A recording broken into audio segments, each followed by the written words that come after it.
Assalomu alaykum, ijtimoiy tarmoq kuzatuvchilari. Sog'misizlar, salomatmisizlar? Mana qaranglar, qora giloslar roza pishdi. Allohning bu bitta mo'jizasi. Dori sepilmagan, kimika urilmagan.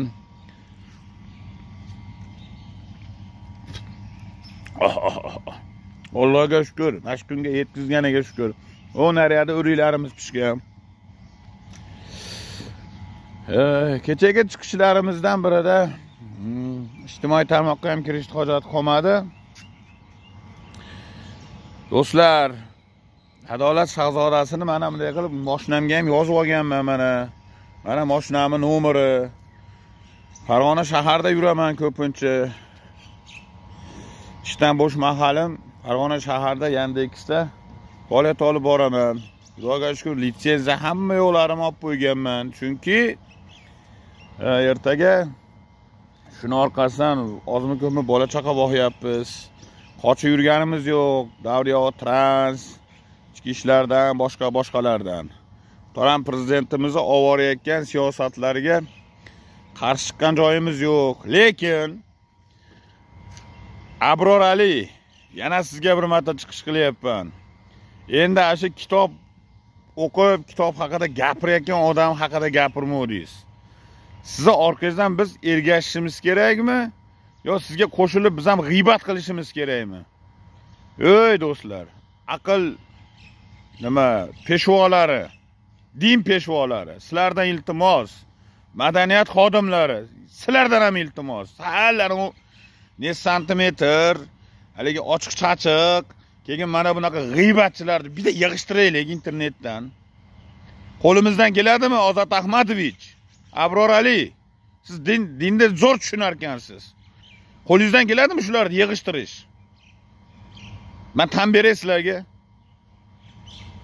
Madaniyat vaziri Ozod Ahmadovich, yana bir marta sizga chiqish qilyapman. Shularda madaniyat xodimlarida madaniyat bormi, yo'qmi? Agar yo'q, eplolmayman siz yoshlarga bering. Yoshlarga bering. Muhtaram prezidentimiz bizga ishonch bildiryapti. Tanobini tortib qo'yish qo'limizdan keladi. Tanobini tortib millat qatta qoladi, o'zbek millati qatta qoladi. Mana u din peshvosi chiqib olib, o'shalik bir kambag'al bir kitobni o'qib, yoshlarga kitob o'qinglar deb to'g'ri yo'lni ko'rsatayotgan insonni g'iybatini qilsa, aql, ilmlar shuni deb tursa, biz qayerga borishimiz kerak, qayerga borishimiz kerak? Действительно, shunaqa ketish bo'laversa, bir-birimizni g'iybat qilaversak, bir-birimizni nima qilaversak, paddeshga qilmasak, ertaga Xitoymi qaysidir davlatga mustamlaka bo'lib qolishimiz hech gap emas. Hech gap emas. O'zbek millati mustamlaka bo'lib qolishiga tegishli tashkilotlar, tegishli rahbarlardan iltimos qilib qolaman.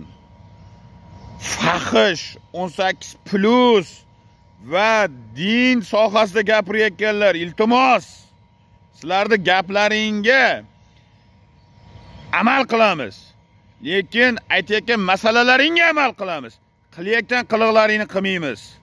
Qilayotgan qiliqlaringni qilmaymiz. Mendan xafa bo'lsangiz ham, xafa bo'lmasangiz ham aytaman. Iltimos, sal yig'ishtiraylik endi. Musulmonmiz, Muhammadning ummatimiz deb nimamizga kirilamiz, ha? Abror Ali aka, iloji bo'lsa men bir siz bilan ko'rishmoqchiman. Ko'rishib bir dildan suhbatlashmoqchiman, agar vaqtingiz bo'lsa. Toshkentga kelsangiz, Toshkentga boraman. Farg'onani jaydari yigitiman. Mana shu mashinada mana ko'rib turgan mashinangizda qonunni buzmagan holda Allohga shukr litsenziyam bor. Litsenziyam bor. Hamma narsam joyida. Mana hozir smenadan chiqaman, uyimga boraman, choyimni ichaman va qo'shimcha daromad olish maqsadida, oilamga oyligim yetmayotganligi maqsadida taksilik qilaman Yandexda. Halol pok mehnat qilaman deb harakat qilyapman. To'xtab qolganim yo'q. Men ham TikTokda, Instagramda o'tirsam bo'ladi, pul yig'amadim. Lekin monetizatsiyani yoqqanim yo'q. TikTokda ham, Instagramda ham, Facebookda ham. Menga bu yengil pul kerak emas. Menga halol, mana bu maykam futbolkam tellab 1 so'm topsam, menga o'sha halol. Men o'shanni deb o'ylayman. Siz qanaqa o'ylaysiz endi? Meni gapimdan keyin menga ham bir atvet qilishingizni xohlayman. Iltimos, Madaniyat vaziri Ozodbek Ahmadovich qolaversa o'sha din sohasida chiqishlar qilayotgan Abror Ali aka, shularni yo'lga solishga yordam beringlar. Qo'llaringdan keladi sizlarda. Yordam beringlar. Qayerda yo'q, g'iybatni bitta kitobxon ustidan nima qilmasdan. Sog' salomat bo'lasizlar degan umiddaman. Adolat shahzodasini doim kuzatib boringlar. Hech qachon hech kimdan biz o'zbek kam bo'lmaslik kerak. O'zbek millati hech qachon hech kimga qaram bo'lmaydi.